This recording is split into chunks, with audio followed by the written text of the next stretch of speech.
Audio Jungle. So, what are we going to talk about today? A subject that all of you are going to absolutely love. It's the subject of managing your boss. Okay, I get so many, irrespective of which workshop I'm actually doing, I get so many questions around the subject. So even if I'm doing a workshop on leadership, I'm going to get a subject saying, oh, but you know what? Tell us more about managing our boss. So I'm going to do a lot of videos on this subject because I believe it's important for each and every person, for the sake of the company, for the sake of the boss, and for your own sake, to know how to manage your boss. A lot of us keep waiting for our bosses to become great leaders without ever wanting to take the effort to become great subordinates ourselves. I think that's where the problem lies to start with. We're constantly waiting for them to do something spectacular, and the minute you start thinking, listen, I don't care whether my boss is a great boss or not, I am going to work at becoming the best subordinate he could ever have. If that's the approach that you have, that's the starting point of dealing well with your boss. Taking 100% responsibility yourself and not really blaming your boss for anything.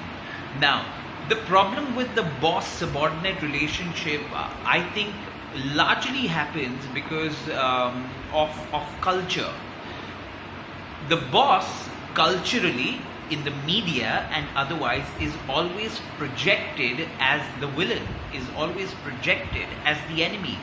And because of that, most of us, even when we get into the job scene, start believing that this particular person is going to be my enemy, and we start behaving with that person like that. So if you're going to start your relationship with a negative belief about something, of course things are not going to go as well as they're supposed to. So this is the first problem, the cultural, the media part of showing the boss as a villain all the time. Number two, to be a good boss or a manager or a leader, it requires a lot of skill. And sure, there aren't too many bosses and leaders around because it takes a whole lot of skill to become a good boss or a leader, and a lot of people aren't willing to take that particular effort, although it's one of the most important skills that are required by a person. However, what do you need to do? To start with, stop waiting for your boss to become great. You work on becoming a great subordinate. That's the starting point of this thing. I will use this blog to share a lot more details on this subject. Hopefully this blog gets a lot of views. Yeah, keep sharing this with people. I'm sure your friends, your family would be grateful to get a lot of input on this, because irrespective of who you are, even if you're the CEO of a company, you have a boss in the form of a chairman, right, or the board of directors. So everybody has a boss. We need to learn how to deal with the boss better.